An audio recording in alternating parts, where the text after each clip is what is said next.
Comment ça va? Regardez, regardez, regardez, regardez. On se parle de ça, on se parle de la Microsoft, c'est écrit ici noir sur blanc. C'est la Surface Laptop Go 2. Je vous avais parlé de la Surface Laptop Go 1 il y a quelques mois. C'était même il y a presque 2 ans. C'était en 2020 et aujourd'hui je vous parle de la Surface Laptop Go 2. Alors la Surface Laptop Go 2, toute mini, toute mini, toute mini. Regardez le format, il est juste tout petit et ça c'est hyper canon. Pourquoi? Parce qu'on peut le prendre, on peut le transporter, on peut l'emmener partout où on veut avec soi. Ça c'est super cool. Alors le format j'aime beaucoup. Je vous avais déjà présenté la Surface Laptop Go 1, je vous dis il y a quelques années, il y a 2 ans exactement. Et je l'avais beaucoup aimé. Pourquoi? Compacité, praticité, légèreté. Vous la mettez dans un sac, vous l'emmenez on the go comme on dit. Donc ça c'est cool. Et je continue à trouver, c'est ridicule de dire on the go comme ça, je continue à trouver ce format hyper canon. Alors pour autant, il y a eu des changements par rapport à la génération précédente, il n'y en a pas eu des masses, il y en a eu un peu, à commencer par une baisse de prix. Oui, une baisse de prix, et ça aujourd'hui, c'est plutôt rare que les prix baissent. Donc, on va regarder ça, on va faire un petit tour de cette Surface Laptop Go, on va regarder de tous les côtés, si elle est intéressante, si elle est faite pour vous, et puis on va regarder tout ce qui se passe au niveau du prix. Vous voyez, avec 2 caméras, on se filme, c'est un peu schizophrénique, mais c'est pratique. On y va, c'est parti, maintenant.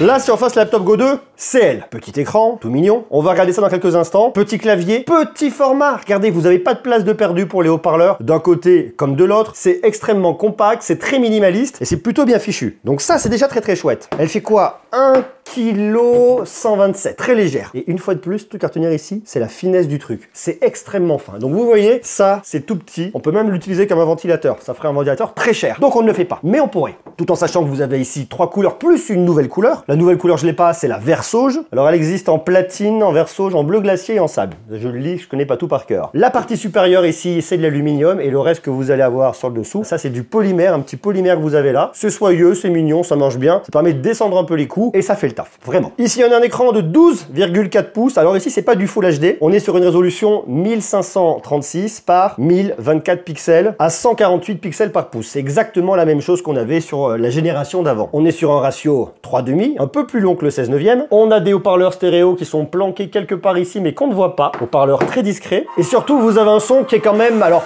pas extrêmement large. Ça reste médium, ça reste un peu étouffé. Mais on est sur un ordi pas très cher. Je le mets à fond. Voyez, je suis à fond.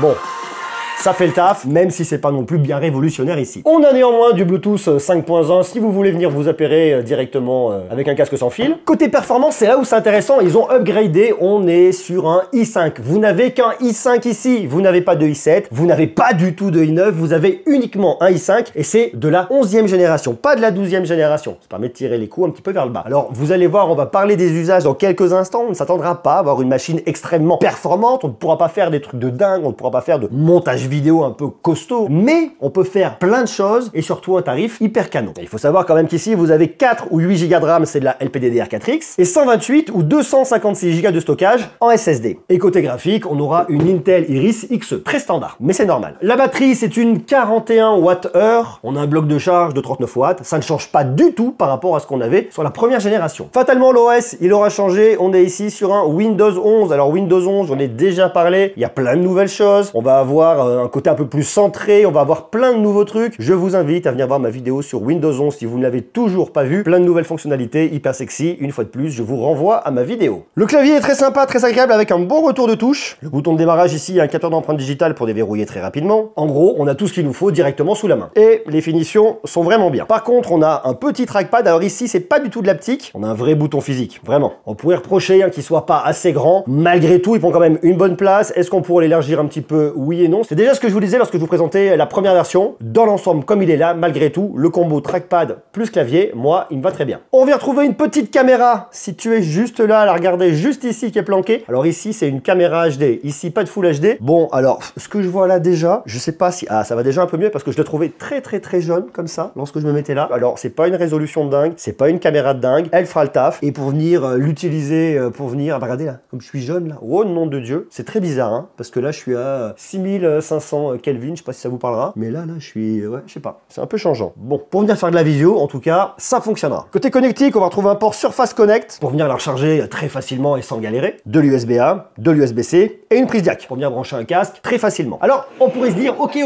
j'ai effectivement un USB-C, un USB-A, c'est pas énorme. Venez acheter un petit dock en plus si vous voulez venir, je sais pas moi, mettre des photos que vous avez pris avec un appareil photo. Si vous voulez venir brancher d'autres appareils, vous pourrez très facilement et ça rendra service. Alors bien évidemment ici, on va avoir quoi? on va avoir du Wi-Fi 6 en plus. Bon, c'est un peu ce qu'on retrouvait avant et c'est vrai qu'on va retrouver un ordinateur qui fonctionne bien, qui ne permettra pas de faire des trucs de dingue, mais ce qu'il fait, il le fera bien et c'est tout ce qu'on attend de lui. Avant qu'on parle des usages, je voudrais qu'on parle des tarifs. Déjà, je vais vous montrer les tarifs de l'année dernière. Alors, il y a un vrai changement par rapport à l'année dernière. L'année dernière, vous aviez 3 configurations. Vous aviez une version 4 plus 64 Go de stockage. Vous étiez à 629 €. Vous aviez une version 8 plus 128 et vous étiez à 799 €. Et d'ailleurs, quand je vous dis l'année dernière, c'était pas l'année dernière, c'était en 2020. Donc, c'était il y a 2 ans. Et vous aviez enfin une autre version 8 plus 256 et vous étiez à 999 €. Ok, ça, c'est les tarifs de la Surface Laptop Go 1. Là, on parle bien de la 2. Sauf qu'aujourd'hui, le prix d'entrée, le premier prix, se situe à 669 €. 669 €. Alors, on pourrait se dire, ah, elle commence à aller un peu plus cher. En fait, non, pas du tout. Pourquoi? Et j'avais gueulé contre ça, et je suis content d'ailleurs. Je pense pas que ce soit que moi, que Microsoft ait écouté. En tout cas, ils l'ont vraiment fait. Vous aviez ici du 64 Go de stockage, et on était en eMMC. On n'était pas du tout en SSD. C'était pas du tout une config que je vous recommandais. Je la trouvais pas du tout intéressante. Et je disais, ça, on n'y va pas. Déjà, c'est trop petit, c'est du MMC. Ok, on laisse tomber. En plus de ça, 4 Go de RAM. C'est pas terrible. Alors aujourd'hui, regardez, et c'est là que ça devient intéressant, on va remettre tout ça en perspective. Alors vous avez bien une version 4 plus 128, donc là on se parle bien de SSD, et là on est à 669 €. Donc on est effectivement un peu plus cher que la version avec le eMMC un peu pourri, mais bon, ok, ça reste quand même vachement cohérent et c'est très bien. On a surtout la version 8 plus 128, on n'est pas à 799, non, on est à 769. Ça veut dire qu'ici, waouh, j'ai écrit sur ma table, le tarif a baissé. Allez, vite, tant que je peux le faire partir, ah c'est foutu. Bon. Et la version 8 plus 256, on n'est pas à 999, donc quasiment à 1000 €, on est à 869 €. Et ça, c'est vachement cool et ça change tout. Ça veut dire qu'on est descendu de 1000 balles pour une config. Alors, on est sur une nouvelle génération au niveau de l'Intel Core, on est sur de la 11e versus de la 10e génération. Bon, ok, et je vous le remets là, le 4 plus 128, et je vous dis qu'on était à combien là? À 669 €. Alors moi, il y a vraiment cette config-là, 4 Go de RAM, je vous le recommande pas dans un PC aujourd'hui. Vraiment pas. Pourquoi? Parce que c'est pas terrible, ça va ramer, dans le temps vous allez galérer, vous allez vous arracher les cheveux. 8 Go de RAM, c'est un très grand minimum sur un ordinateur et ça servira surtout pour tout ce qui va être bureautique, visionnage de séries et compagnie, tous les usages qu'on va avoir avec cet ordinateur et on les détaille dans quelques instants. Maintenant, vous avez une vraie question à venir vous poser, c'est le stockage. 128,256. Je recommande toujours d'en prendre un peu plus. Alors attention, il y a quand même ici un delta de 100 €. C'est-à-dire que votre 128 Go de stockage en plus, vous allez les payer 100 balles de plus. Ce que je vous recommande, la config qui est intéressante, c'est celle-là, 828 à 769 €. 769 €, vous avez une machine qui tient la route, vous avez suffisamment de stockage et justement ça nous emmène sur les usages. Les usages, on se vire ce truc. Vous allez sur quoi? Vous êtes forcément sur un usage en bureautique. J'écris toujours aussi mal. Donc vous allez venir travailler, ça va être pour des étudiants, ça va être pour, j'en sais rien moi, des commerciaux qui vont venir se déplacer. C'est vraiment pour venir travailler à la maison, prendre des notes, travailler. Ok, c'est très simple. Bureautique, email, compagnie, ci et ça. Dans la bureautique, je vais exclure un peu la navigation sur Internet parce que même si elle en fait partie, eh bien il y a un côté un peu sympa lorsqu'on prépare ses vacances, il y a un côté un peu moins rébarbatif que de la bureautique. Bon, c'est un peu dans la même grande famille. Après, vous allez avoir du divertissement. Alors attention, par divertissement, ce que j'entends,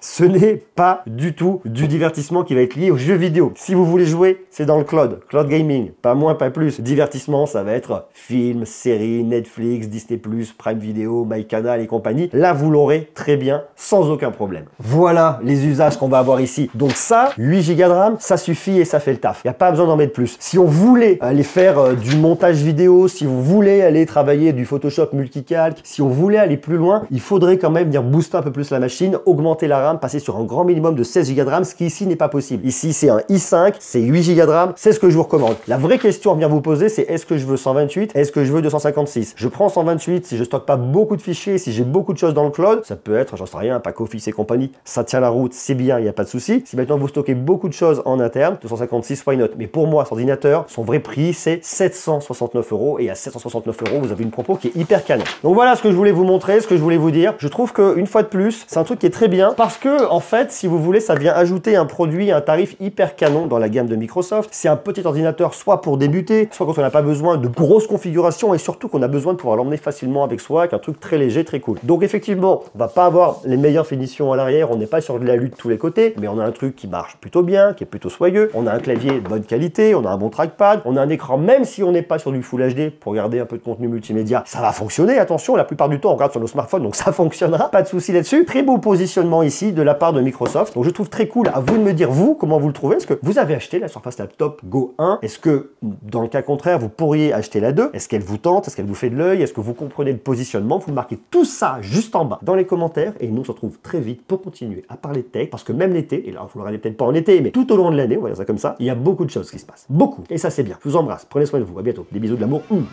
Ciao.